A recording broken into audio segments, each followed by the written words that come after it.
Have you ever thrown flags or weapons in the air for fun? Well, for 7 years, that has been my life. I, days upon days, have spun weapons and flags, throwing them up in the air, spinning them throughout every day.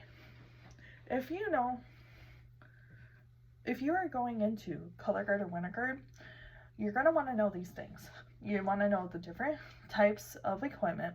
You're going to want to know how much practice it takes, and how to prepare for a performance.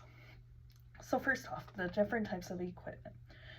Your flag, that's your most typical one. It's a 6-foot pole with 4 feet of silk. Now there's also 5-foot poles, 10-foot poles, but those are used less commonly. Then we also have a thing called a swing flag. Now they're usually used 2 of them, but some people only use 1. That is, it's a smaller pole and it has still 4 feet of silk. Now, you also have weapons. So this breaks down into rifle, which is kind of like a gun, but obviously it's just wood. It's taped in with electrical tape, and then it has a bolt on it, and it has a strap. We also have a saber, which is kind of looks like a sword. It has a metal blade, a hilt guard on it, and then like a little end cap piece on it. Those are your weapons. These are mostly spun in winter guard, not as much in color guard, just due to more injury risk with the wind and everything. So, there's also a thing called an air blade, but those aren't used as much. It's kind of like it's just like the metal pieces, and they're spun. It kind of looks like similar to a rifle, but they're not used as commonly anymore. Then, the last piece of equipment is your body through dance. So we do a lot of dancing in guard. You use your body to perform your emotions and just express what you're feeling inside of you or what you're feeling within your show to the audience. Next, you need to know how much practice this actually takes. So it differs between different guards. I will say for color guard, it takes sometimes a little bit less than it does for winter guard. But again, it just depends if you're doing it competitively or not. If you're doing, if for like me, there's MCGC where it's just based in Michigan, or you could do WGI where it's based all around the country. Now, color guard. For me personally, our guard only does 2 hours a week, twice a week.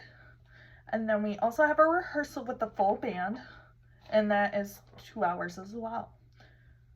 Then for winter guard, we do 4-hour practices twice a week, and we also have all-day practices some weeks that are like 10 to 12-hour days.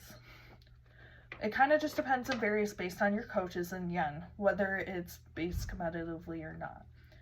The next thing is you have to practice outside of practice.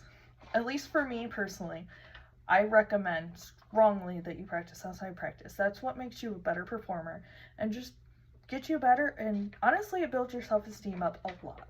So personally, I practice about 4 days a week, and also so like any day when I'm not practicing inside practice, I'm practicing. Also, I work out and stretch every day to build my confidence and build up strength and stability. So that helps a lot as well. Now, you need to be really committed when you're practicing. If you give 50%, you're going to perform 50%. So you really need to make sure you're committing your all when you're practicing. So lastly, the last thing I'm going to talk about is how to prepare for a performance. So on the day of performance, you're going to want to wake up and eat a really well-balanced meal for breakfast. You want to make sure you're not drinking like too much milk or something that can kind of slow you down throughout the day, make you kind of tired. So really make sure you eat some really well-balanced breakfast. Now, whenever you're starting to get ready for your performance, the first thing I like to do is always get ready with music, because that just helps boost your confidence and get you kind of motivated. So make sure you're going to be doing your makeup, which includes like base makeup and then your performance makeup. You're going to be doing your hair however your coaches want. Then also, another thing is you want to mentally prepare. I like to meditate. I like to go through my show, make sure I know everything. That really helps me get ready for the day. So, If you are interested in trying out Color Guard or Winter Guard, just remember you need to know the different equipment, how much practice it actually takes, and how to prepare for a performance. If you ever want to try Guard, this is something that would be a great thing to try for something new.